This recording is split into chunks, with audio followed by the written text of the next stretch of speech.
الحمد للہ وکفا وسلام علی عبادہ الذین اصطفى اشہد ان لا الہ الا اللہ وحدہ لا شریک لہ واشہد ان محمدا عبدہ ورسولہ صلی اللہ علیہ وآلہ وسلم اللہم صلی علی محمد وعلی آل محمد کما صلیت علی ابراہیم وعلی آل ابراہیم انک حمید مجید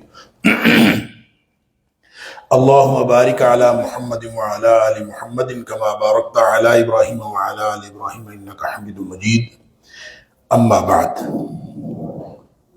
اللہ کے فضل، اس کی توفیق اور اس کی رحمت سے آج تیسرے پارے کے ساتھ ہمارا قیام مکمل ہوا۔ اللہ تعالی ہم سب کی طرف سے قبول فرمائے۔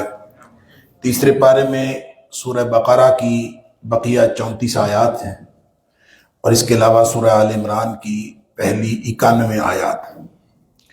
سورہ بقرہ کا عمومی موضوع پہلے بتا چکا ہوں، امامت کی تبدیلی، ذمہ دار امت مسلمہ اور پاکیزہ معاشرے کی تشکیل، یہ عمومی موضوع ہے۔ اور خاص طور پر جہاں پچھلا پارہ اختتام پذیر ہوا تھا تو اللہ کریم نے 2 واقعات بنی اسرائیل کے ذکر کیے تھے، بلکہ کہنا چاہیے 3 واقعات، اور اس میں بنیادی طور پر جہاد کی، مالی اور بدنی جہاد کی ترغیب دی گئی تھی۔ وہی موضوع جاری ہے، جہاد اور اس کا مقصد، یعنی جو نبی پاک صلی اللہ علیہ وآلہ وسلم نے جہاد کیا اور پچھلے جو بنی اسرائیل کے لوگ جہاد کرتے رہے، ان سب کا بیان کا مقصد یہ ہے کہ جہاد کی تیاری کی جائے، اور گویا جہاد کے ساتھ بدنی جہاد کے ساتھ ساتھ مالی ایثار کی ترغیب بھی دی گئی ہے۔ اور ابتدا یہاں سے ہوتی ہے تلک الرسل فضلنا بعضهم علی بعض منهم من کلم اللہ ورفع بعضهم درجات، کہ یہ جو رسول ہیں ان میں سے ہم نے بعض کو بعض پر فضیلت دی ہے۔ ہم پڑھ آئے ہیں ایک بات تو اللہ کریم نے یہ فرمائی لا نفرق بین احد من رسل، کہ ہم کسی بھی رسولوں کے درمیان کوئی تفریق نہیں کرتے، سارے رسول برابر ہیں۔ یہاں فرمایا تلک الرسل فضلنا بعضهم علی بعض، گویا تقسیم میں، ان کی تعظیم میں، ان کی فضیلت میں فرق ہے۔ ان دونوں باتوں کی تطبیق یہ ہے کہ عمومی طور پر رسول ہونے اور نبی ہونے کے اعتبار سے سارے برابر ہیں، یعنی بیسک کرائیٹیریا جو ہے وہ سارے میٹ کرتے ہیں اور سارے برابر ہیں۔ البتہ اس کرائیٹیریا سے اوپر اللہ نے بعض کو بعض پر فضیلت دی ہے، لہٰذا فضیلتیں کسی کو زیادہ دی ہیں، کسی کو کم دی ہیں۔ وَرَفَعَ بَعْضَهُمْ دَرَجَاتٍ، بعض کے درجے جو ہے اللہ تعالیٰ نے بلند کیے ہیں۔ وَآتَيْنَا عِيسَى ابْنَ مَرْيَمَ الْبَيِّنَاتِ وَأَيَّدْنَاهُ بِرُوحِ الْقُدُسِ، اسی طرح ان میں سے حضرت عیسیٰ علیہ السلام ہیں جن کو اللہ تعالیٰ نے روشن دلائل دیے تھے۔ اور پھر آگے اللہ کریم نے وَلَوْ شَاءَ اللَّهُ مَا اقْتَتَلَ الَّذِينَ مِن بَعْدِ مَا جَاءَتْهُمُ الْبَيِّنَاتُ وَلَٰكِنِ اخْتَلَفُوا فَمِنْهُم مَّنْ آمَنَ وَمِنْهُم مَّنْ كَفَرَ۔ اگر اللہ چاہتا تو اس کے بعد آنے والے لوگ آپس میں نہ لڑتے، لیکن لوگوں نے اختلاف کیا، بعض لوگ مومن ہوئے، بعض لوگ جو ہے وہ کافر ہوئے۔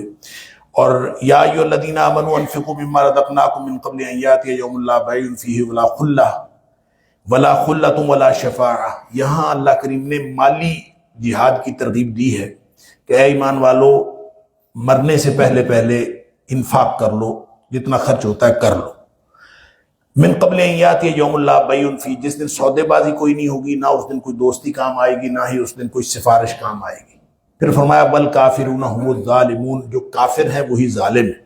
امام قرطبی کہتے ہیں کہ یہ چونکہ زکوٰۃ کا حکم ہے، بنیادی طور پر خرچ کرنے میں سب سے بنیادی بات زکوٰۃ ہے، تو والکافرون هم الظالمون جو اللہ کریم نے فرمایا تو اس کا مطلب ہے جو زکوٰۃ کا منکر ہے وہ کافر ہے۔ جس طرح نماز کا منکر کافر ہے، اسی طرح زکوٰۃ کا منکر بھی کافر ہے۔ آگے آیت الکرسی ہے، آیت نمبر 255، یہ اس میں بنیادی طور پر عقیدے کی وضاحت کی گئی ہے۔ 10 فقرے ہیں آیت الکرسی کے اندر، 10 فقرے ہیں، اور یہ 10 کے 10 جملے جو ہیں یہ عقیدہ توحید کی وضاحت کرتے ہیں۔ اس لیے نبی پاک صلی اللہ علیہ وسلم نے اس کو سیدۃ آیہ القرآن کہا ہے۔ یہ سارے قرآن کی آیات کی سردار ہے، اور اس کے بہت ساری فضیلتیں حدیث کے اندر آتی ہیں۔ نبی پاک صلی اللہ علیہ وسلم نے اس کو سب سے عظیم آیت بھی فرمایا، اور پھر جو سب سے بڑی اس کی فضیلت ہے وہ یہ کہ اگر کوئی شخص ہر نماز کے بعد پڑھتا ہے، آپ نے فرمایا من قرأ آیت الکرسی، جو بھی آیت الکرسی کو پڑھتا ہے فی دبر کل صلاۃ المکتوبہ، ہر فرض نماز کے بعد جو آیت الکرسی پڑھتا ہے اس کے لیے نبی پاک صلی اللہ علیہ وسلم فرمایا لن یمنعہ من دخول الجنت الا یموت، اس کے اور جنت کے درمیان صرف موت کا فاصلہ رہ جاتا ہے، گویا ادھر یہ مرے گا اور سیدھا ڈائریکٹ جنت میں جائے گا۔ اللہ تعالی ہم سب کو ان میں سے بنائے۔ پھر بخاری شریف کی یہ بھی حدیث ہے کہ سونے سے پہلے جو شخص پڑھ لے آیت الکرسی، اللہ تعالیٰ اس کے اوپر ایک محافظ مقرر کر دیتا ہے اور فجر تک شیطان اس کے اوپر غالب نہیں آ سکتا اگر کسی شخص نے آیت الکرسی پڑھی ہوئی ہو۔ اس عقیدے کی وضاحت کے بعد مقصد حیات کی وضاحت ہے کہ کامیابی کے لیے اس عقیدے کو اپنانا ضروری ہے۔ لا اکراہ فی الدین، دین کے اندر کوئی جبر نہیں ہے۔ قد تبین الرشد من الغی، کوئی ہدایت جو ہے وہ گمراہی سے بالکل واضح ہو گئی ہے، اور جو شخص بھی اس اسلام کے مضبوط کڑے کے ساتھ جڑ جائے گا وہی ہدایت پائے گا۔ اللہ ولی الذین آمنوا یخرجهم من الظلمات الی النور، عقیدہ توحید کی جو برکت ہے وہ نور ہے۔ جس کو عقیدہ توحید مل جاتا ہے، اللہ ولی الذین آمنوا یخرجهم من الظلمات الی النور، جو ایمان لے آتے ہیں اللہ پر، اللہ ان کا دوست بن جاتا ہے، ان کا کارساز بن جاتا ہے، ان کو اندھیروں سے نکال کر نور کی طرف لے آتا ہے۔ اور والذین کفروا، اور جو لوگ نہیں مانتے، اولیاءہم الطاغوت، ان کے تو پھر جو اولیاء ہیں وہ شیاطین ہیں۔ طاغوت ہر اس چیز کو، طاغوت طغیان سے ہے، بہت جگہ پہ قرآن پاک میں یہ لفظ استعمال ہوا ہے، طاغوت طغیان سے ہے جس کا معنی ہوتا ہے سرکشی۔ تو ہر وہ چیز جو سرکشی کی طرف لے جائے وہ طاغوت ہے۔ شیطان بھی طاغوت ہے، بت بھی طاغوت ہیں، ہر وہ چیز جو اللہ سے غافل کر دے وہ طاغوت ہے۔ لہذا جو چیزیں ہم استعمال کرتے ہیں ہمیں شغل میلے میں ڈال دیتی ہیں، ہمیں مصروفیت میں ڈال دیتی ہیں اور اللہ سے غافل کر دیتی ہیں، یہ بھی ساری کی ساری طاغوت میں آتی ہیں۔ اللہ تعالیٰ معاف فرمائے۔ اولئک اصحاب النار هم فیہا خالدون، ظاہر ہے جن کو طاغوت جو ہے ان کے دوست بن گئے، یخرجون من النور الی الظلمات، وہ ان کو نور سے نکال کر اندھیروں میں لے جاتے ہیں اور یہ لوگ پھر جہنم میں چلے جاتے ہیں۔ آگے 2258 سے لے کر 260 تک جو آیات ہیں اس میں تصور حیات اور ایمان بالآخرہ کی وضاحت کی گئی ہے۔ 3 واقعات اللہ کریم نے یہاں پہ بیان فرمائے ہیں۔ ایک واقعہ تو حضرت ابراہیم علیہ السلام کا جو مناظرہ ہے نمرود کے ساتھ، یہاں ذکر تو نہیں ہے نمرود کا، لیکن الم تر الی الذی حاج ابراہیم فی ربہ، اس شخص کو تو نے نہیں دیکھا جس نے حضرت ابراہیم علیہ السلام کے ساتھ رب کے بارے میں جھگڑا کیا۔ تو پہلے واقعے سے عقیدہ توحید کی وضاحت ہوتی ہے اور اگلے 2 واقعات جو ہیں اس سے ایمان بالآخرہ کی وضاحت ہوتی ہے۔ یہی 2 باتیں کفار مکہ کو گراں گزرتی تھی، ایک مبدا اور ایک معاد۔ شروع کیسے ہوئے؟ پیدا کرنے والا اللہ ہے، اس کو ماننے سے منکر تھے، اور دوسرا جو یعنی اللہ کی الوہیت کے منکر تھے اور آخرت کے منکر تھے۔ یہ 2 باتیں اللہ تعالیٰ نے 3 واقعات میں بیان فرمائی ہیں۔ اس نے کہا کہ انا احیی و امید، پوچھا کہ وہ تیرا رب کون ہے، جھگڑا کیا، سوال کیا تیرا رب کون ہے، انہوں نے کہا میرا رب وہ ہے الذی یحیی و یمیت، جو زندہ کرتا اور مارتا ہے۔ اس نے 2 بندے جیل سے منگوائے، ایک کو قتل کر دیا، ایک کو چھوڑ دیا، دونوں سزائے موت کے قیدی تھے، تو ایک کو چھوڑ دیا، ایک کو قتل کر دیا۔ کہا انا احیی و امیت، میں بھی زندہ کرتا اور مارتا ہوں، موت زندگی میرے ہاتھ ہے۔ تھی تو کٹ حجتی، لیکن حضرت ابراہیم علیہ السلام نے اس کو یہ نہیں کہا کہ تو نے یہ کٹ حجتی کی، تو بات ہی غلط ہے، دلیل ہی غلط ہے، انا احیی و امیت، یہ اس کا معنی غلط ہے یحیی و امیت کا، لیکن نہیں بتایا۔ اس کی وجہ یہ ہے کہ جب مناظرہ ہو رہا ہو اور خاص طور پہ جب کفر اور اسلام کی جنگ ہو رہی ہو تو کسی کو یہ نہیں کہا جاتا کہ تو نے کٹ حجتی کی، اس کو اگلا سوال کیا جاتا ہے۔ تو اگلا سوال انہوں نے کر دیا کہ فَإِنَّ اللَّهَ يَأْتِي بِالشَّمْسِ مِنَ الْمَشْرِقِ فَأْتِ بِهَا مِنَ الْمَغْرِبِ، تو ایسا کر، میرا رب تو مشرق سے سورج نکالتا ہے، تو سورج کو مغرب سے نکال کے دکھا دے۔ اللہ اکبر، فَبُهِتَ الَّذِي كَفَرَ، کافر ہکا بکا رہ گیا۔ ایک ہی سوال کے بعد، یعنی دوسرے سوال پر اس کو اپنی جو خدائی تھی اس کا طول عرض معلوم ہو گیا اور اس کو سمجھ آ گئی کہ میرے پلے کچھ بھی نہیں، ہکا بکا رہ گیا۔ واللہ لا یہدی القوم الظالمین، ظالموں کو اللہ تعالیٰ ہدایت نہیں دیتا۔ دوسرا واقعہ اللہ تعالیٰ نے یروشلم کی تباہی کا ذکر کیا، اس میں بھی نبی کا نام نہیں ہے، تھے وہ حضرت عزیر علیہ السلام۔ جب وہ گئے، یروشلم تباہ و برباد ہو چکا تھا، کھنڈرات دیکھے، زبان سے یہ بات نکلی انا یحیی ہذہ اللہ بعد موتہا، کیا اللہ تعالیٰ اس کو دوبارہ زندہ کرے گا، اس بستی کو؟ تو اللہ تعالیٰ نے 100 سال کے لیے موت دے دی۔ 2 مختلف قسم کے اثرات ہوئے۔ کھانا تھا پاس، وہ گلا سڑا نہیں، تازہ و تازہ ویسے کا ویسا پڑا ہوا ہے۔ جو گدھا تھا حضرت عزیر کا، وہ ہڈیاں گل سڑ کے ختم ہو گیا، یعنی گدھا گل سڑ گیا اور کھانا جو ہے وہ بالکل تازہ بتازہ۔ یہ دو مختلف اثرات ہوئے۔ پوچھا کتنی دیر تم سوئے رہے؟ اب ظاہر ہے کہ آدمی سویا رہا ہو یا فوت ہو کے دوبارہ زندہ ہوا ہو، اس کو تو نہیں پتہ چلتا میں کتنی دیر زندہ رہا ہوں، کتنا دیر مرا رہا ہوں، کتنی دیر سویا رہا ہوں، وہ تو چیزوں کو دیکھتا ہے پھر سمجھ آتی ہے۔ تو پہلے پہر جو ہے وہ ان کو موت آئی تھی، تو پچھلے پہر ان کو جاگ آئی، تو یہ کہتے ہیں ایک دن یا دن کا ایک حصہ۔ فرمایا 100 سال تم مرے رہے۔ اللہ اکبر! 100 سال بعد اب اللہ تعالیٰ نے اس کی جو بتانا تھا وہ یہ کہ اب ایک تو کھانا دیکھو، کھانے بالکل گلا سڑا نہیں، تازہ بتازہ پڑا ہوا ہے، اور دوسرا گدھا دیکھو، وہ اس کی ہڈیاں بھی گل سڑ گئی ہیں۔ اب دیکھو کس طرح سامنے ان کی ہڈیاں جڑیں، ان کی ہڈیوں کے اوپر گوشت لگا، گدھا زندہ ہو گیا۔ فرمایا اس طرح ہم زندہ کریں گے، اور زبان سے یہ بات نکلی تھی انا یحیی ہذہ اللہ بعد موتها، اللہ تعالیٰ کس طرح زندہ کرے گا، تو اللہ تعالیٰ نے دکھا دیا۔ فلما تبین له، اللہ فرماتا ہے فلما تبین له قال اعلم ان اللہ علی کل شیء قدیر۔ یہ بات سمجھ لیجئے، یہاں مسئلہ ہے ایمان کا۔ مسئلہ یہ ہے کہ ایمان مان لینے کا نام ہے، جان لینے کا نام نہیں ہے۔ ایمان جو بات اللہ نے، اللہ کے رسول صلی اللہ علیہ وسلم فرما دی، اس کو ویسے کا ویسے مان لیں گے ایمان، چاہے آپ کو سمجھ آئی ہو چاہے سمجھ نہ آئی ہو۔ بعض اوقات انسان کو علم ہو جاتا ہے، بعض اوقات علم نہیں ہوتا۔ یہاں حضرت عزیر نے جو کہا فلما تبین لہ، جب ان کے پاس یہ بات واضح ہو گئی، قال اعلم ان اللہ علی کل شیء قدیر، ایمان میں پہلے بھی رکھتا تھا، اب میں جان بھی گیا ہوں کہ اللہ تعالیٰ ہر چیز پر قدرت رکھنے والا۔ ایمان پہلے بھی تھا۔ اسی طرح اگلا واقعہ ابراہیم علیہ السلام کا، رب ارنی کیف تحیی الموتى، انہوں نے اللہ کو کہہ دیا اللہ مجھے دکھا مردوں کو کیسے زندہ کرے۔ اللہ تعالیٰ نے فرمایا اولم تؤمن، یہاں پہ بالکل کلیئر کٹ سوال ہے، تو ایمان نہیں رکھتا؟ قال بلا، اللہ ایمان تو رکھتا ہوں، ولکن لیطمئن قلبی، میں تو صرف اپنے اطمینان قلب کے لیے پوچھ رہا ہوں۔ یہ جو ابراہیم علیہ السلام کا مطالبہ تھا یہ دلیل و برہان نہیں تھا کہ مجھے دلیل دو اللہ تو کیسے، یہ تو صرف اور صرف ایک شوق تھا، راز الہی جو ہے یا صفت الہی کے راز سے واقفیت کا ایک شوق تھا کہ مجھے بھی پتہ چل جائے۔ ایمان میں رکھتا ہوں، اطمینان قلب کے لیے تھا۔ اللہ تعالیٰ نے کہا 4 پرندے لے لو، ان کو سکھاؤ، بولی سکھاؤ، اور پھر اس کے بعد ان کو چاروں کو گوشت کر کے 4 حصوں میں بانٹ کے 4 پہاڑوں کے کونے پہ رکھانا، ان کی چوٹیوں پہ رکھانا، پھر ان کو بلانا، اللہ اکبر، ثم اجعل علی کل جبل منہن جزءا ثم ادعوہن یاتینک سعیا، دوڑتے ہوئے تیرے پاس آ جائیں گے، پھر جب یہ آ جائیں گے وعلم، پھر جان بھی لینا۔ وہ جو بات میں نے پہلے عرض کی تھی، ایمان رکھتے تھے، اب وہ کہتے ہیں علم بھی آ گیا، وعلم، پھر علم بھی آ جائے گا، ان اللہ عزیز حکیم، اللہ تعالیٰ ہر چیز پر غلبے والا ہے اور حکمتوں والا ہے۔ آگے آیت نمبر 261 سے لے کر 283 تک اقتصادی اور اجتماعی نظام کے اصول بتائے گئے ہیں، انفاق کی ترغیب ہے اور اس کے احکام ہیں، اور معاملات کے احکام ہیں، سود ہے، قرض ہے، لین دین ہے، اس کے احکام بھی ہیں۔ اور انفاق کو اللہ کریم نے یہاں بیان کیا ہے باہمی تعاون اور کفالت کے نظام کے طور پر، کہ باہمی طور پر اگر ایک دوسرے کو آپ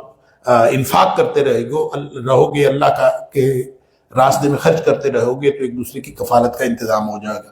ایک تو ترغیب یہ دی کہ اگر تم خرچ کرو گے 700 گنا تک بڑھ جائے، اور 700 گنا تک یعنی بالیوں کا فرمایا نا، کمثل حبۃ انبتت سبع سنابل، اس دانے کی مثال ہے جس سے 7 بالیاں ہوں گی، ہر بالی کے اندر 100 دانے ہوں گے، 700 گنا تک اللہ تعالیٰ دے دیتا ہے۔ پھر فرمایا واللہ یضاعف لمن یشاء، اگر 700 گنا کہہ کے فکس کر دیا جائے تو اس کا مطلب یہ ہوگا کہ اللہ کی رحمت کی حد آ گئی، اور اللہ کی رحمت کی تو حد کوئی نہیں، اس لیے فرمایا واللہ یضاعف لمن یشاء، اللہ اس سے بھی کہیں بڑھا دیتا ہے جس کے لیے چاہتا ہے۔ پھر فرمایا کہ جب آپ خرچ کرو تو نہ تکلیف دو نہ احسان جتلاؤ، اس لیے کہ جو تکلیف دیتا ہے اور احسان جتلاتا ہے اس سے صدقہ ضائع ہو جاتا ہے۔ اس سے بہتر ہے کلمہ خیر کہہ لو، اور صدقے سے بہتر ہے کلمہ خیر کہہ لو، اس کو تیرا بھلا ہو، اور یہ نہ کرو کہ اس کو احسان بھی جتلاتے پھرو کہ ہاں میں نے تمہیں دیا تھا، اور تکلیف و احسان سے صدقہ ضائع نہ کرو۔ اللہ تعالیٰ فرماتا ہے لا تبطلوا صدقاتکم بالمن والاذی، اس طرح صدقے ضائع ہو جاتے ہیں۔ پھر ریاکاری سے پرہیز کرو، اس لیے کہ ریاکاری جو ہے یہ بھی صدقات کو ضائع کر دیتی ہے۔ اس کے لیے اللہ کریم نے مثال بیان فرمائی کہ ایک تو اللہ کی رضا کے لیے جو شخص کرتا ہے خرچ، اس کو تو ایسے ہی ہے جیسے تھوڑی بہت بارش بھی ہو اور پھل دگنا شروع ہو جائے. اور جو ریاکاری کے طور پر کرتا ہے وہ ایسے ہے جیسے پتھر ہو، چکنا پتھر، اس کے اوپر ذرا سی مٹی پڑی ہوتی ہے، بارش ہوتی ہے ذرا سی، وہ مٹی بھی بہہ جاتی ہے اور کچھ بھی نہیں اس سے ہوتا. پھر اللہ کریم نے ایک مثال اور دی کہ ایک آدمی بوڑھا ہو اور اس کا باغ ہو، اس کے پھل ہوں، اس کے سب کچھ زبردست باغ ہو، اس میں پھل پھول لگے ہوئے ہوں اور اس کے بچے چھوٹے چھوٹے ہوں، اس کو فکر ہو کہ میرے بچوں کو یہ وراثت ملے گی، ایک دم آگ پڑے اور سارے باغ کو جلا دے اور اس کے پلے کچھ بھی نہ رہے. جس طرح یہ ہے ریاکار کے اعمال اس طرح ضائع ہو جاتے ہیں. اللہ تعالیٰ معاف فرمائے. اور ایک حدیث کے اندر آتا ہے کہ ریاکاری کرنے والے کو اللہ تعالیٰ قیامت والے دن کہے گا کہ جا، جس کو دکھانے کے لیے تو دنیا میں عمل کرتا تھا اس سے جا کے جزا لینے کی کوشش کرو، اگر تیرے لیے اس کے پاس جزا ہے، میرے پاس تمہارے لیے کوئی جزا نہیں ہے. اللہ تعالیٰ معاف فرمائے. آگے پھر فرمایا ناگوار چیز صدقہ نہ کرو. جو چیز تم خود نہیں لیتے وہ کسی کو کیوں صدقہ دیتے ہو؟ جو تم اپنے لیے پسند نہیں کرتے وہ دوسرے کو کیوں دیتے ہو؟ اور ولا تیمموا الخبیث منہ تنفقون ولستم بآخذہ الا ان تغمضوا فیہ. تمہیں کوئی دے دے، تم ایسے آنکھیں بند کر کے تو لے لو گے، وگرنہ تم نہیں لیتے. شیطان کے بہکاوے کے بجائے اللہ کی رضا کی طرف آ جاؤ. شیطان تمہیں مفلسی کا اور حد سے باہر نکلنے کا حکم دیتا ہے. یعدکم الفقر والفحشاء ویامرکم بالفحشاء. فحشاء کا مطلب ہوتا ہے حد سے باہر نکلنا، اور جو فقر ہے اس کا مطلب مفلسی. شیطان ڈراتا ہے بندے کو، خرچ کرو گے غریب ہو جاؤ گے، یہ ہو جائے گا، فلاں ہو جائے گا. اللہ تعالیٰ واللہ یعدکم مغفرۃ منہ وفضلا. اللہ فرماتا ہے کہ تمہیں مغفرت بھی ملے گی، وفضلا، اور مزید ملے گا. فضل کا مطلب ہوتا ہے ایڈیشنل. فا ضاد لام کے مادے سے جو بھی لفظ آتا ہے اس کا مطلب ہوتا ہے ایڈیشنل. فضل ہو تو اس کا مطلب ہوتا ہے پازیٹیو ایڈیشنل، اور فضول ہو تو اس کا مطلب ہوتا ہے نیگیٹو ایڈیشنل. ہوتی دونوں چیزیں اضافی ہیں. آگے فرمایا کہ ضروری حکمت کے تحت انفاق کا اظہار بھی ہو سکتا ہے. ان تبدوا الصدقات فنعما ہی. اگر کوئی شخص اپیل کر رہا ہے اور کہیں خرچ کرنے کی اپیل ہو رہی ہے تو آپ لوگوں کو دکھا کے دے دیں تو اس سے لوگوں کو ترغیب ہو رہی ہو، تو اللہ تعالیٰ فرماتا ہے دکھا کر دینے میں اس صورت میں کوئی حرج نہیں. البتہ اگر چھپا کر دو گے تو اس کا تو پھر ثواب ہے ہی. پھر فرمایا کہ جو سب سے بہترین صدقہ ہے نا، اللہ اکبر، آیت نمبر 273 کے اندر اللہ کریم نے ایک بڑی شاندار بات فرمائی. مفلس وہ نہیں ہے جو مانگتا پھرے، مفلس وہ ہے جس کو ڈھونڈنا پڑے، اور ان کو صدقہ دینا سب سے بہترین صدقہ ہے. یحسبهم الجاہل اغنیاء. ایک تو وہ ایسے ہیں کہ ان کو کسی دین کی ذمہ داری کی وجہ سے محنت مزدوری کا موقع نہیں ملتا. ان لوگوں کو دین نے الذین احصروا فی سبیل اللہ، وہ اللہ کے رستے میں کام کرتے ہیں، اس وجہ سے وہ محصور ہو گئے ہیں، وہ اپنے رزق روزی کا کام نہیں کر سکتے. اور دوسرا یہ ہے کہ یحسب الجاہل اغنیاء من، ان کی خودداری ایسی ہے کہ لوگ سمجھتے ہیں بڑے امیر ہیں، حالانکہ وہ امیر نہیں ہے. وہ سب سے ان کو لا یسألون الناس الحافا. ایک اور نشانی ان کی ہے کہ لوگوں سے مانگتے بھی نہیں ہیں. ان لوگوں کو ڈھونڈ کر ان کو دینا چاہیے. ما تنفقوا من خیر فإن اللہ بہ علیم. ان کو دو گے تو اللہ تعالیٰ بہت جانتا ہے. آگے کثرت انفاق کی ترغیب ہے، بہت زیادہ خرچ کیا کرو. الذین ينفقون اموالهم باللیل والنہار سرا وعلانیہ. اللہ، جو لوگ دن رات خرچ کرتے ہیں اور پوشیدہ بھی اور علانیہ بھی، ان کے لیے اللہ نے اجر رکھا ہے. فلہم اجرہم عند ربہم. یعنی خرچ کرتے رہے، ہر طرح خرچ کرتے رہے. کہتے ہیں کہ حضرت معاویہ رضی اللہ تعالیٰ عنہ جو وظیفہ دیتے تھے حضرت حسن رضی اللہ تعالیٰ عنہ کو، حضرت حسن سارا کا سارا فوراً خرچ کر دیتے. حضرت معاویہ رضی اللہ تعالیٰ عنہ کو پتہ چلا کہ یہ تو سارا جو وظیفہ لیتا ہے اسی وقت خرچ کر دیتا ہے. انہوں نے ایک چٹ لکھ کے بھیجی، لا خیر فی الاسراف، کہ اسراف، یعنی اسراف کا مطلب ہوتا ہے جائز کاموں میں زیادہ خرچ کرنا. تو انہوں نے کہا لا خیر فی الاسراف، کہ تم فوری طور پر خرچ کر دیتے ہو، اس میں کوئی بھلائی نہیں ہے، سارا فوراً خرچ کر دیتے ہو، یہ ٹھیک نہیں. اللہ، حضرت حسن رضی اللہ تعالیٰ نے وہی فکرہ الٹا کے واپس بھیج دیا. انہوں نے کہا لا اسراف فی الخیر، خیر کی بات ہو تو اس میں کوئی چیز زائد ضرورت ہوتی ہی نہیں ہے.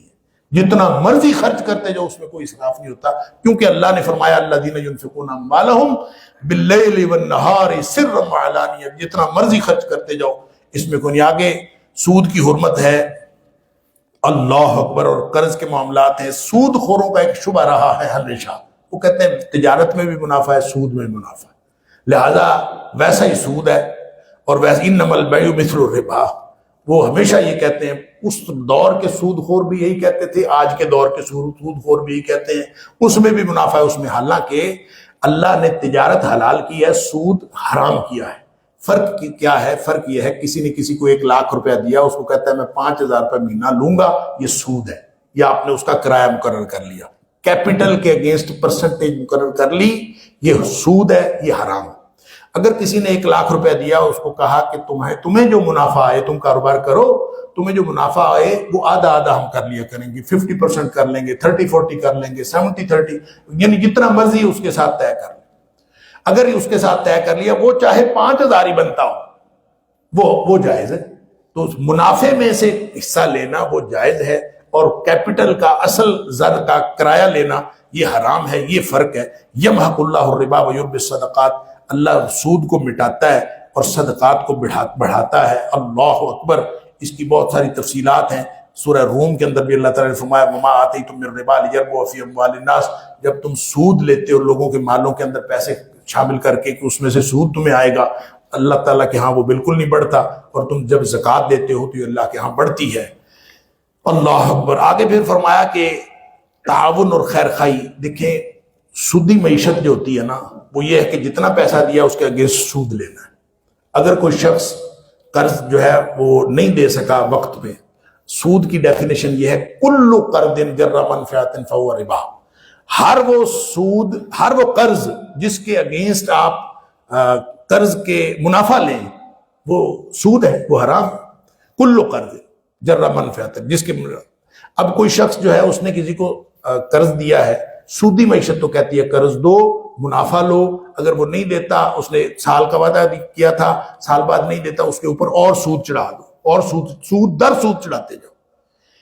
اسلامی معیشت یہ کہتی ہے کہ تم نے قرض دینا ہے تو قرض حسنہ دینا ہے۔ قرض حسنہ کا مطلب یہ ہے کہ اس کو تنگ نہیں کرنا، جب وہ دے سکے واپس دے سکے دے دے، اور اس کے لیے اللہ تعالیٰ فرماتا ہے چونکہ یہ تعاون اور باہمی کفالت کا نظام ہے، لہذا فرمایا وَإِنْ كَانَ ذُو عُسْرَةٍ فَنَاظِرَةٌ إِلَىٰ مَيْسَرَةٍ، اگر اس نے آپ سے پیسے لیے تھے اور وہ وقت پر نہیں دے سکا، اس کو مزید خوشحالی تک مہلت دے دو، سود اور چڑھانے کی بجائے اس کو اور مہلت۔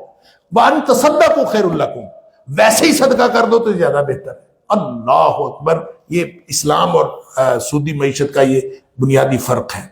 پھر آگے قرض کے لین دین کے احکام ہیں، اس کو آیت دین کہتے ہیں، قرآن حکیم کی سب سے بڑی آیت ہے آیت دین، کہ کسی کو قرض دیا جائے لیا جائے تو لکھ لیا کرو، چھوٹا ہو یا بڑا ہو۔ اللہ تعالیٰ نے فرمایا اس میں سستی نہ کیا کرو، ہر قرض کو لکھ لیا کرو، اس سے باہمی جھگڑے بھی بچتے ہیں، اور سب سے بڑی بات یہ کہ اللہ کا حکم ہے کہ لکھ لیا کرو، لہذا لکھ لینا چاہیے۔ ہاں البتہ جو روزمرہ کے قرض ہیں، چھوٹے موٹے روزانہ کا آپ نے دیا لیا، اس کو لکھنے کی کوئی ضرورت نہیں ہے۔ ایک قرض کی صورت یہ ہو سکتی تھی، قرض آدمی دیتا ہے کسی کو، کسی واقف کار کو ہی دیتا ہے، تو اگر ایک صورت یہ ہو سکتی ہے آپ کسی سفر میں ہیں یا کسی ایسی جگہ پہ ہیں، آپ کا کوئی واقف کار نہیں، قرض لینا ہے، فرمایا رہن رکھ لیا کرو، جس کو ہم گروی کہتے ہیں۔ آپ اپنی گھڑی دے دیں، کوئی چیز دے دیں، یہ میری چیز رکھ لو، یہ میری گاڑی رکھ لو، مجھے پیسے چاہیے، یہ میری موٹر سائیکل رکھ لو، کوئی گروی رکھ، تو گروی رکھ کے آپ پیسے لے سکتے ہیں۔ یہ گروی جو ہے یہ صرف گارنٹی کے طور پر ہے، ہم نے گروی کو یہ بنایا ہوا ہے، بالکل سود کا نظام بنایا ہوا ہے۔ وہ مکان گروی دیتا ہے، جو اس کا 20,000 کرایہ ہوتا ہے، وہ کہتا ہے 2,000 دیتے جانا، یہ پیسے لے لو، اور وہ باقی 18,000 جو مہینے کا وہ کھا جاتا ہے قرض دینے والا، وہ سود ہے۔ اور یہ جو خاص طور پہ لاہور کے اندر جو سسٹم بنا ہوا ہے یہ بالکل حرام ہے، اور یہ سود ہے، یہ نہیں کیا جا سکتا۔ وہ پیسوں کا کرایہ ہی ہے جو لے رہا ہوتا ہے، حالانکہ رہن تو بطور گارنٹی تھا۔ آپ کاغذ دے رکھ لیں، مکان کے کاغذ رکھ لیں، کوئی چیز رکھ لیں، مکان رکھ لیں، دکان رکھ لیں۔ ہاں اگر کوئی چیز ایسی ہے جو رہن رکھی گئی، مرہونہ چیز ایسی ہے جس پر اس کا خرچ آتا ہے، مثلا گھوڑا ہے، گھوڑا گروی رکھا ہے، گھوڑا تو چارہ کھائے گا نا، تو جس چیز کے اوپر اس کا خرچ آتا ہے وہ اس قدر استعمال بھی کر سکتا ہے، اس کو یہ حق ہے کہ وہ اس کو استعمال بھی کر لے۔ آگے سورہ بقرہ کا آخری اور 5واں حصہ ہے، اور یہ آخری رکوع ہے، للہ ما فی السماوات و ما فی الارض۔ اس میں اصل میں یہ بتایا گیا ہے کہ تبدیلی کا اختیار جو ہے صرف اللہ کے پاس، اور اللہ تعالیٰ ہر چیز کا مالک ہے، لہٰذا یہ جو امامت کی تبدیلی ہوئی ہے، یہ جو قیادت کی تبدیلی ہے، اللہ کے حکم سے ہوئی ہے۔ لہٰذا آخری شریعت کا جو ماڈل ہے وہ نبی اکرم صلی اللہ علیہ وسلم اور صحابہ کرام ہیں۔ آمن رسول بما انزل الیہ من ربہ والمؤمنون کل آمن باللہ وملائکتہ وکتبہ ورسلہ لا نفرق بین احد من رسلہ۔ ماڈل کیا ہے؟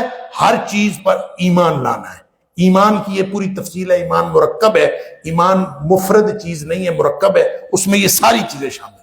لیکن ایمان جب آ جاتا ہے تو ہوتا کیا ہے؟ ایمان آ جائے تو پھر اس وقت جو جذبہ پیدا ہوتا ہے وہ پیدا ہوتا ہے سمعنا و اطعنا۔ جب ایمان آ جائے تو اس وقت پھر سننے اور عمل کرنے کے درمیان تردد کا وقفہ باقی نہیں رہتا، پھر انسان جو ہے فوراً عمل کرتا ہے۔ تو فرمایا اس طرح کا جو ہے شریعت کا ماڈل ہے۔ آگے پھر آخر پہ 3 دعائیں ہیں، گویا غلبہ اور فتح حاصل کرنے کے لیے جہادی سرگرمیوں کے ساتھ ساتھ دعا کریں۔ یہ 3 دعائیں ہیں، اللہ تعالی ہم سب کو آپ کی طرف سے یہ دعائیں قبول فرمائے۔ آگے سورہ آل عمران ہے۔ سورہ آل عمران اور سورہ بقرہ کو اللہ کے رسول صلی اللہ علیہ وسلم نے زہراوین بھی کہا ہے، 2 روشنیاں ہیں، یعنی ایک بقرہ بھی روشنی ہے اور سورہ آل عمران بھی روشنی ہے۔ اور یہ جو سورہ آل عمران کا سورہ بقرہ کا آخری رکوع ہے، اس کو اور سورہ فاتحہ کو اللہ کے رسول صلی اللہ علیہ وسلم نے کنز فرمایا ہے۔ اور اس کے بارے میں سورہ بقرہ کے آخری رکوع کے بارے میں نبی کریم صلی اللہ علیہ وسلم یہ بھی فرمایا کہ جو شخص یہ پڑھ لے، یہ 3 آیات کے بارے میں بھی اور 2 آیات آمن رسول سے جو 2 آیتیں ہیں، آخری 2 آیات اور سورہ فاتحہ، یہ دونوں کنز ہیں۔ اور آپ نے فرمایا جو شخص ان 2 آیات کو پڑھ لے آمن رسول کو، وہ اس کے لیے ہر چیز کے لیے کافی ہو جاتی ہے، یعنی جس مقصد کے لیے بھی پڑھی جائے اس کے لیے کافی ہو جاتی ہے۔ سورہ آل عمران کے 2 بڑے حصے ہیں۔ پہلا حصہ ٹوٹل 200 آیات ہیں، اور آیت نمبر 1 سے لے کر آیت نمبر 101 تک یہ اہل کتاب سے متعلق ہے، بالکل سورہ بقرہ کی طرح۔ اور جو آیت نمبر 102 سے لے کر آیت نمبر 200 تک یہ امت مسلمہ سے متعلق ہے۔ 7 حصے ہیں اس کے۔ پہلا حصہ آیت نمبر 1 سے 9 تک ہے، اس میں قرآن حکیم بحیثیت فرقان تمہید بیان کی گئی ہے، اہل کتاب کی تحریفات کا پول کھولتا ہے قرآن۔ اور پھر آیت نمبر 10 سے لے کر آیت نمبر 32 تک اہل کتاب کو دعوت اسلام دی گئی ہے۔ پھر آیت نمبر 33 سے لے کر 63 تک تثلیث کا ابطال کیا گیا ہے۔ اس میں تثلیث کا ابطال کرنے کے لیے جو ٹرینٹی ہے، عقیدہ تثلیث، ان کا 3 خداؤں کا تصور ہے، اس کے لیے مناظرہ بھی کیا گیا، مباہلہ بھی کیا گیا اور مفاہمہ بھی کیا گیا۔ اسی طرح آیت نمبر 64 سے لے کر آیت نمبر 101 تک اہل کتاب کی خرابیاں بھی بیان کی گئی ہیں، اور اس کی دعوت بھی، ان کو دعوت بھی دی گئی ہے۔ اور یہ آیت نمبر 91 سے آگے اگلا پارہ شروع ہوتا ہے۔ پھر انشاءاللہ کل اگلے پارے پہ بات کریں گے۔ تو سورہ آل عمران کے اندر جو ابتدائی حصہ ہے، اس میں 2 باتیں غور سے سن لیجئے۔ ایک تو اسم اعظم ہے، اس میں اسم اعظم، یہ جو اس کی دوسری آیت ہے نا، اللہ لا الہ الا هو الحی القیوم، اس کے بارے میں نبی پاک صلی اللہ علیہ وسلم نے فرمایا کہ یہ اسم اعظم ہے۔ اور اللہ لا الہ الا هو الحی القیوم جو ہے قرآن میں ٹوٹل 3 دفعہ آیا ہے، اور تینوں مقامات پر یہ اسم اعظم ہے۔ ایک آیت نمبر 255 جس کو آیت الکرسی کہتے ہیں وہ، دوسری آیت یہ، اور تیسری آیت سورہ طٰہٰ کی آیت نمبر 111، یہ وَعَنَتِ الْوُجُوهُ لِلْحَيِّ الْقَيُّومِ وَقَدْ خَابَ مَنْ حَمَلَ ظُلْمًا، وہ آیت اور یہ دونوں ملا کے پڑھی جائے تو اسم اعظم ہے۔ اسم اعظم کا مطلب یہ ہے اگر یہ تینوں آیات پڑھ کے کوئی دعا مانگی جائے تو اللہ تعالیٰ وہ دعا قبول فرماتا ہے۔ آگے پھر قدرت تخلیق کا بیان ہے حضرت عیسیٰ علیہ السلام کے ضمن میں، اور محکم اور متشابہ آیات، یہ ایک بہت اہم مضمون ہے۔ قرآن کی آیات 2 قسم کی ہیں، کچھ ہیں محکم، کچھ ہیں متشابہ۔ محکم وہ ہے جن کا جو ہر شخص کی سمجھ میں آ جاتی ہیں، اور متشابہ وہ ہوتی ہیں جو عام طور پہ سمجھ میں نہیں آتی، اس کے لیے بہت ساری کبھی کوئی تعویل کرنی پڑتی ہے، کبھی کچھ کرنا پڑتا ہے۔ قرآن کہتا ہے کہ جو منہ آیات و محکمات ہن ام الکتاب، جو محکمات ہیں نا، جو سب کی سمجھ میں آ رہی ہیں، اصل کتاب یہی ہے، لہذا اصل مقصد قرآن کا اسی سے حل ہو جاتا ہے۔ دوسری جو ہے مثال کے طور پر حروف مقطعات ہیں، یہ متشابہات میں سے ہے، نہیں پتہ چلتا اس کا معنی کیا ہے، لہٰذا یہ کہہ دینا کہ اس کا معنی اللہ ہی جانتا ہے، یہی درست ہے۔ قرآن نے کہا کہ وَأُخَرُ مُتَشَابِهٌ فَأَمَّا الَّذِينَ فِي قُلُوبِهِمْ زَيْغٌ، جن کے دلوں میں ٹیڑھ اور کجی ہوتی ہے نا، فَيَتَّبِعُونَ مَا تَشَابَهَ مِنْهُ ابْتِغَاءَ الْفِتْنَةِ وَابْتِغَاءَ تَأْوِيلِهِ، کہ جن کے دلوں میں ٹیڑھ اور کجی ہوتی ہے وہ کہتے ہیں کہ ہم متشابہ کا مطلب اصل بات میں بتاتا ہوں، اصل بات میں بتاتا ہوں، جو شخص یہ کہتا ہے وہ اصل میں دلوں میں ٹیڑھ اور کجی رکھتا ہے۔ والراسخون فی العلم، جن کو اللہ نے علم میں رسوخ دیا ہوتا ہے، وہ معنی نہیں بتاتے، وہ کہتے ہیں سب اللہ کی طرف سے، آمنا باللہ، اور وہ کہتے ہیں آمنا بہ کل من عند ربنا، یہ سب کچھ ہمارے رب کی طرف سے ہے، ہم اس پر ایمان رکھتے ہیں۔ اس کے بعد دعا ہے، ربنا لا تزغ قلوبنا بعد اذ ہدیتنا وہب لنا من لدنک رحمہ انک انت الوہاب، اللہ ہمارے دلوں کو ٹیڑھا نہ کیجیے تاکہ ہم کبھی کہیں متشابہات کے پیچھے نہ چلیں۔ آگے قدرت الہیہ کے 4 مظاہر بیان ہوئے ہیں۔ ایک غزوہ بدر، جہاں 313 نے 1000 کو شکست دی تھی، آیت نمبر 13 کے اندر۔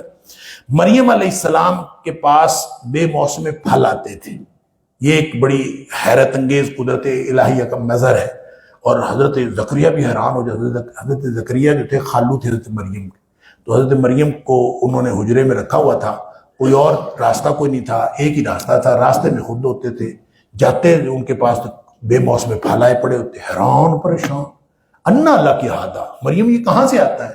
ان کو ہوا من عند اللہ، ان کا اللہ کی طرف سے آتا ہے۔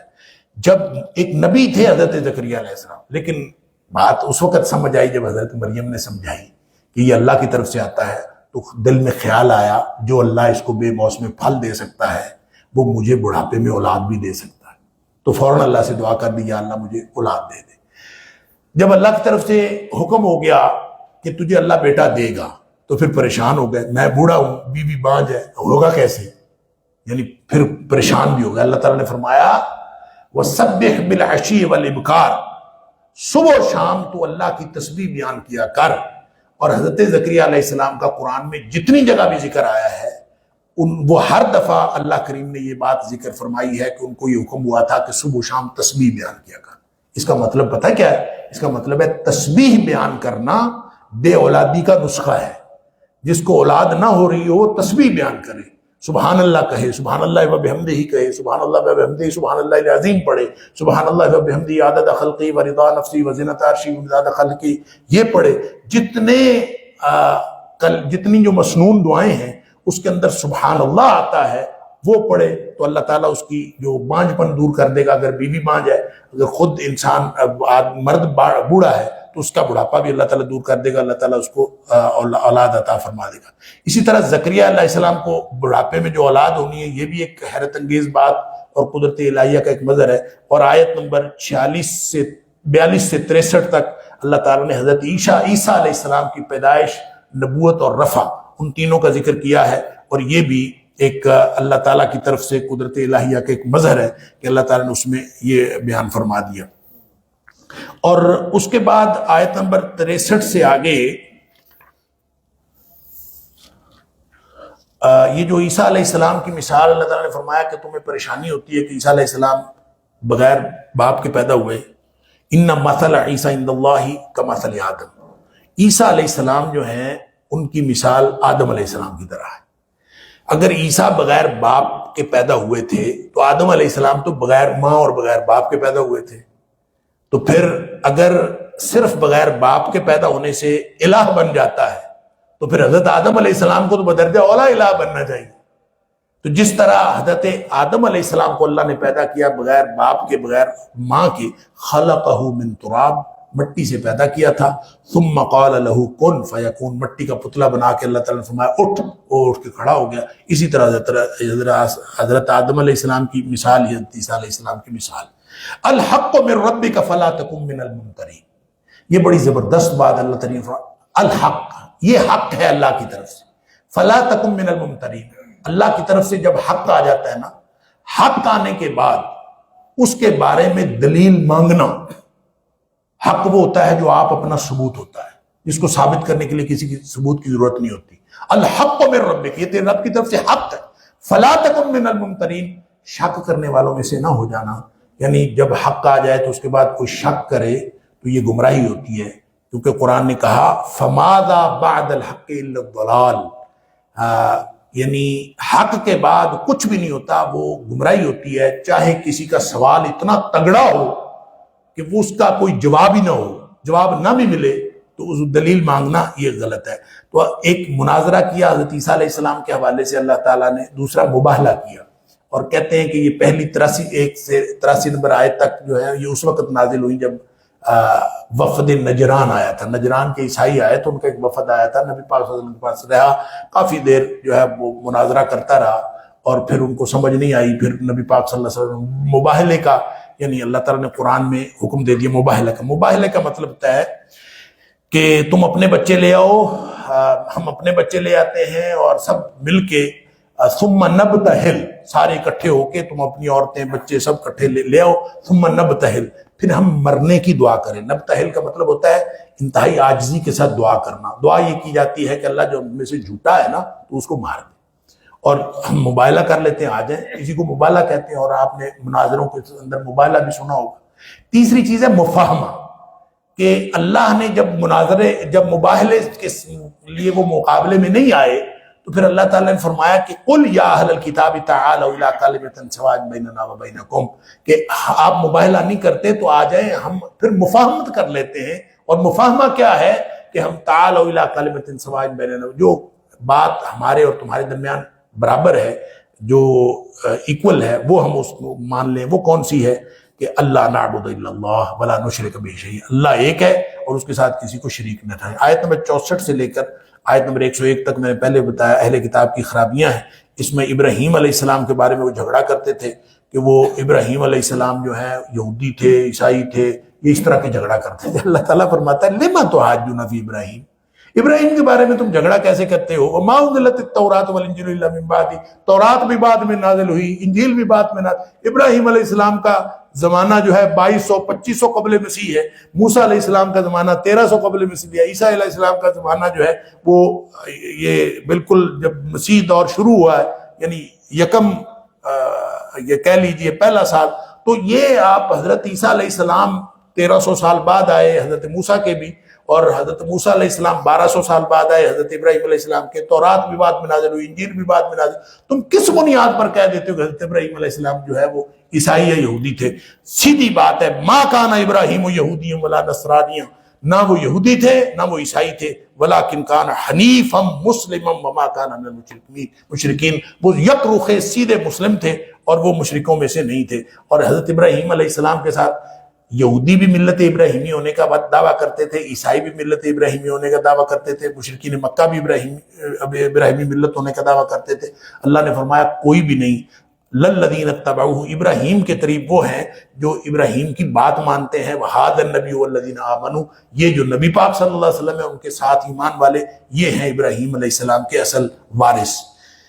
پھر آگے اللہ تعالیٰ نے ان کی خرابیاں بیان کی ہیں، کتمان حق کرتے ہیں، تلبیس حق کرتے ہیں، منافقانہ رویہ اختیار کرتے ہیں، اور فرمایا کہ یہ ان میں امانت دار اہل کتاب بھی ہیں جن کو آپ ڈھیر سننے چاندی کے دے دیں پھر بھی واپس کر دیتے ہیں، اور ان میں سے اتنے بددیانت بھی ہیں، ایک دینار دے دیں تو وہ بھی واپس نہیں کرتے۔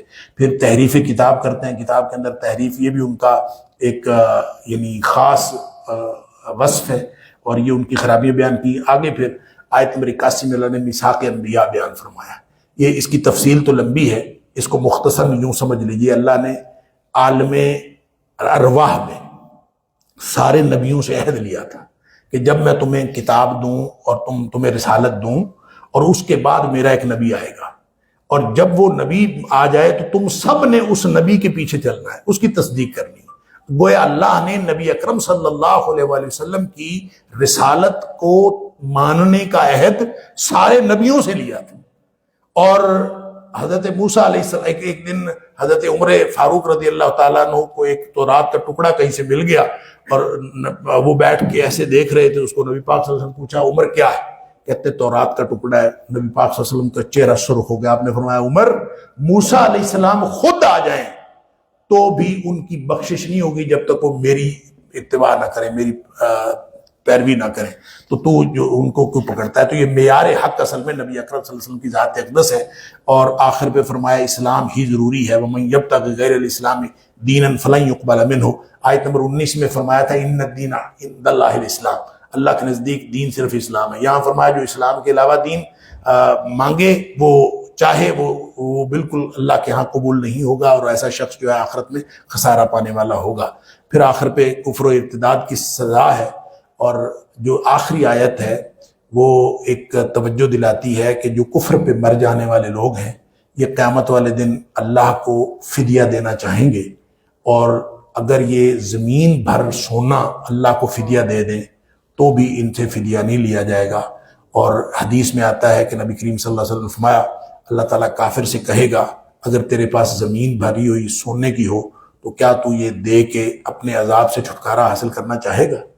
وہ کہے گا یا اللہ صرف زمین بھری ہوئی نہیں، اس سے دگنا بھی میرے پاس ہو تو میں دے کے تمہیں چھٹکارا حاصل کرنا چاہوں گا۔ اللہ تعالیٰ فرمائے گا دنیا میں میں نے تجھ سے بہت چھوٹا مطالبہ کیا تھا کہ شرک نہ کرنا، اللہ پر، لہذا آج تیرا یہ مطالبہ پورا نہیں ہو سکتا۔